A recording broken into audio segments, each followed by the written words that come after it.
When I say the word communism, what images spark in your mind? Would it be pictures of gulags Joseph Stalin created, filled with enemies of the state who in reality were mostly innocent civilians? What about the images of North Korea's missiles being paraded around Kim Il sung Square, Pyongyang?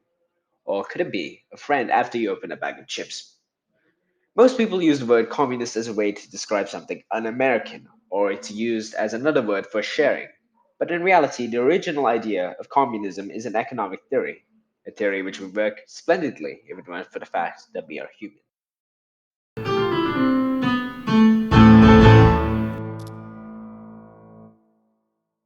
The idea of communism first starts in the city of London, England. The year is 1848, and two German journalists named Friedrich Engels and Karl Marx just read a pamphlet called the Communist Manifesto. This 23-page pamphlet would change history. The Communist Manifesto talked about how the rich people, also known as the bourgeoisie, and the working class, aka proletariat, always fought through history, and the creation of one social class was needed to stop violence. One class means everyone gets the same income, same education, same qualities of life, etc. It also predicts a revolution of the proletariat to topple the bourgeoisie from power. More than 40 years later, a 19-year-old Russian man named Vladimir Lenin printed out the Communist Manifesto in Russian. He dedicated himself to the idea of communism, and in 1917, he overthrew the Tsar and established a Soviet, which is Russian for council. Finally, in 1922, the Union of Soviet Socialist Republics is established with the idea that the proletariat will rule forever, with the revolutionaries leading them. This was one of the points which made Leninism Lenin's take on communism. Leninism will also be used later in history by a man named Fidel Castro, communist revolutionary and leader of Cuba. The difference between Leninism and Marxism, which is original communism, were that Marxism wanted everyone in the working class to have a say in government, while Leninism believed that the working class weren't experienced enough, and the leadership roles should be filled with experienced revolutionaries. In other words, Leninism talked about the style of government versus Marxism explaining the idea of communism itself. January 22nd, 1924. Lenin just died, and the General Secretary of the Communist Party was to be the successor of Lenin. This man was named Joseph Stalin. Stalin would oversee multiple purges of high ranking generals, revolutionaries, and ordinary workers. More than 700,000 people died. However, Stalin oversaw Russian war efforts against Nazi Germany and was one of the many reasons for the USSR's success in World War II. His adopted ideology was called Stalinism, which were policies used throughout Stalin's reign. These policies are used in some form to this day by modern-day communist nations such as China and the DPRK. The creation of a one-party police state, rapid industrialization, a cult of personality around political leaders both dead and alive, etc. Yugoslavia was a country in the Balkans right next to Greece and Italy. A man named Joseph Broz Tito, who led the partisans, who were Yugoslavian communist revolutionaries, for Nazi defeat, just took power, and he would be the man to develop Titoism. It would be much closer to Marx's first interpretation of communism, which relies on a worker's self-management and nationality. As you can tell, Titoism and Leninism are literal opposites, as Lenin did not trust workers but trusted experienced revolutionaries.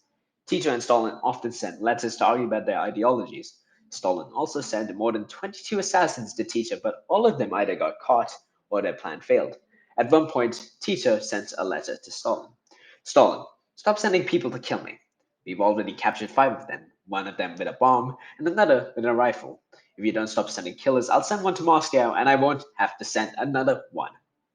Stalin died from natural causes on March 5th, 1953, and around 3 years later, a man named Nikita Khrushchev, the new general secretary, gave a speech denouncing Stalin and his policies. Khrushchev would begin scrubbing the Soviet Union from Stalinism and rushed in liberal reforms. Khrushchev also oversaw the Cuban Missile Crisis, which was when the threat of a nuclear war seemed closer to Earth's door than ever before. He was eventually ousted and replaced by Leonid Brezhnev. Brezhnev's main policy was that a threat to one communist state would be a threat to all. He launched the Soviet invasion of Afghanistan with this policy and supported multiple wars during his reign. A couple general secretaries of the Soviet Union later arrived, the last person to rule the USSR. Mikhail Gorbachev. Gorbachev essentially established two main policies: glasnost, which is more freedom of speech, and perestroika, which was reform. Essentially, these broke down rules which were established back in Lenin back in the beginning. Perestroika even called for westernizing the economy, but the damage to the Soviet Union was already done. and these new policies essentially caused the country to collapse on December 26, 1991. Meanwhile, China in 1976. Mao Zedong just died, but his ideology is still in the book of history. Maoism was the policies which Mao placed on China. One of them was to note that the bourgeoisie can't just disappear. It notes how the bourgeoisie and the working class should unite under one struggle they all share. The rich are still in power, and they still will be the dominating force. This is clearly the opposite of what Marx wanted, a society in which the rich still exist, over the proletariat is not a communist society. It also gets very philosophical, talking about how life is just a constant transformation and contradiction. Anyway, Mao sets off with many projects, including the Cultural Revolution, which essentially rid China of any Western influence, and you can tell how that went. At the end of the day, the idea of communism is a theory which would have worked if it weren't for the fact that we are human. As humans, we all have our certain biases which ensure this sort of system never works, because it depends on our own integrity. Today, the word communism is usually used to describe either a failed state or a state which uses communism as an excuse for a dictatorship. Now, I'm aware I didn't cover all the different types of communism, but these are the most important ones and the ones that have been used throughout history. Thank you for watching our video. We hope you enjoyed it. This is the first of a three-part series which talks about communism and capitalism, and we'll eventually find out which idea would be best for our modern day society. Please subscribe and share the video with anyone interested in this sort of topic. We would greatly appreciate it. Once again, thank you for watching, and we'll hope to see you next time.